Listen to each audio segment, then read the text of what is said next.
না, বাতাসের পরিবর্তে যেন আগুন বয়ে যাচ্ছে। এদিকে দুর্ভিক্ষের কারণে লোকজন যে না খেয়ে মরে যাচ্ছে। ঘরে তো কোনো খাবার দাবার নেই। শেষ পর্যন্ত কি আমাদেরও না খেয়ে মরতে হবে? হে আল্লাহ, আপনি আমাদেরকে রক্ষা করুন। এখন কি খেয়ে বাঁচবো? আরে, শুনেছি আমাদের জাহাপনা নাকি অনেক দয়ালু। সব সময় তিনি গরিব দুঃখীদের সাহায্য করেন। আমি তো তার কাছে গিয়েও আমার অবস্থার কথা জানাতে পারি। যদি কোনো কিছু পাই তাহলে সেটা দিয়ে না হয় ব্যবসা ট্যাবসা শুরু করব। হ্যাঁ হ্যাঁ, সেই ভালো। আজই রওনা হই। পথে তো খাওয়ার কিছু নেই। এখন একমাত্র এই পানির মশকই আমার সম্বল।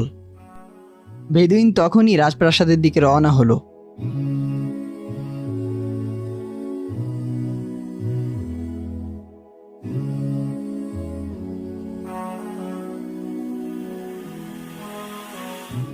হাঁটতে হাঁটতে এক পর্যায়ে সে বিশাল মরুভূমি পাড়ি দিয়ে অবশেষে সবুজ ভূমিতে এলো।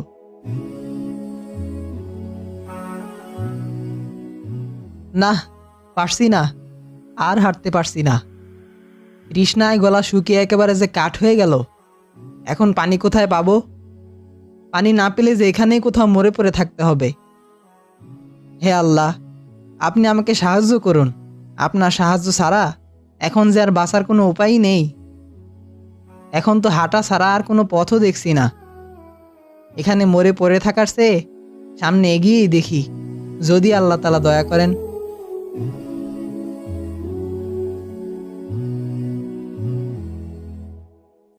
আরে, ওটা কি দেখছি আমি? ওটা কি পানি মনে হচ্ছে না? একটু কাছে গিয়ে দেখি তো। হ্যাঁ হ্যাঁ, ওটা তো পানি। আলহামদুলিল্লাহ। আল্লাহ, তুমি আমাকে রক্ষা করেছো। বেদুইন তখনই দৌড়ে গিয়ে সেই পানি পান করলো। বিসমিল্লাহির রহমানির রহিম।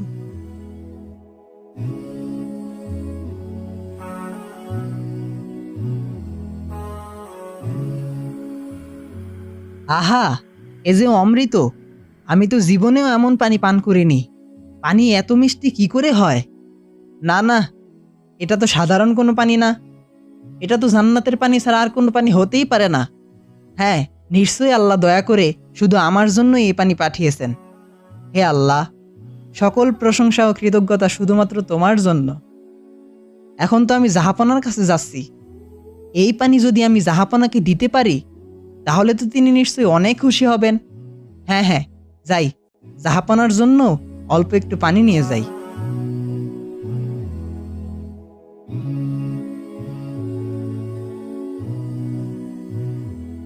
তারপর মহারাজের জন্য কিছু পানি নিয়ে আবার রাজপ্রাসাদের দিকে রওনা হলো। অবশেষে কয়েকদিন হাঁটার পর বেদুইন মহারাজের সাথে সাক্ষাৎ করতে পারল।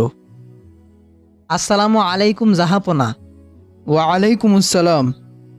হ্যাঁ, বলো, কি বলতে চাও তুমি? জাহাপনা, এই রাজ্যের শেষ প্রান্তে যেই মরুভূমিটা আছে সেখানেই আমি জন্ম থেকে বড় হয়েছি। দুর্ভিক্ষে আমাদের এলাকার মানুষজন যেসব মারা যাচ্ছে, অভাবে পড়ে আমি আপনার কাছে এসেছি। তবে আমি নিঃস্ব হলেও একেবারে খালি হাতে আসিনি। আপনার জন্য নিয়ে এসেছি এক মহামূল্যবান উপহার। তাই নাকি? তা কেমন উপহার?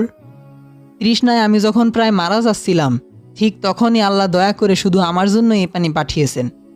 সে পানি এত মিষ্টি, এত চমৎকার, পৃথিবীতে যার কোনো তুলনা হয় না।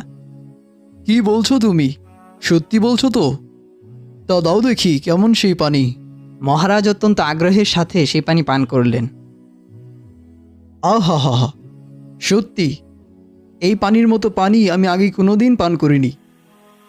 তুমি যে এত কষ্ট করে আমার জন্য এই পানি নিয়ে এসেছো, এর জন্য আমি তোমার কাছে সত্যিই কৃতজ্ঞ।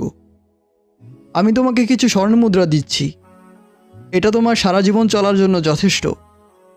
এটা নিয়ে তুমি বাড়ি ফিরে যাও। এখান থেকে বেরিয়ে আর সামনে যাওয়ার দরকার নেই। জাহাপনার যেমন আদেশ। আমি আপনার কাছে চিরকৃতজ্ঞ থাকবো জাহাপনা। সত্যিই আপনি মহান। আসসালামু আলাইকুম জাহাপনা। ওয়ালাইকুম আসসালাম। জাহাপনার প্রতিটা কথা ও কাজ কল্যাণময়। সব কিছু থেকেই আমরা কিছু না কিছু শিখতেই পারি। কিন্তু আজ জাহাপনার আচরণটা ঠিক বুঝতে পারলাম না। যদি বুঝতে পারতাম তাহলে হয়তো সেখান থেকেও কিছু শিখতে পারতাম।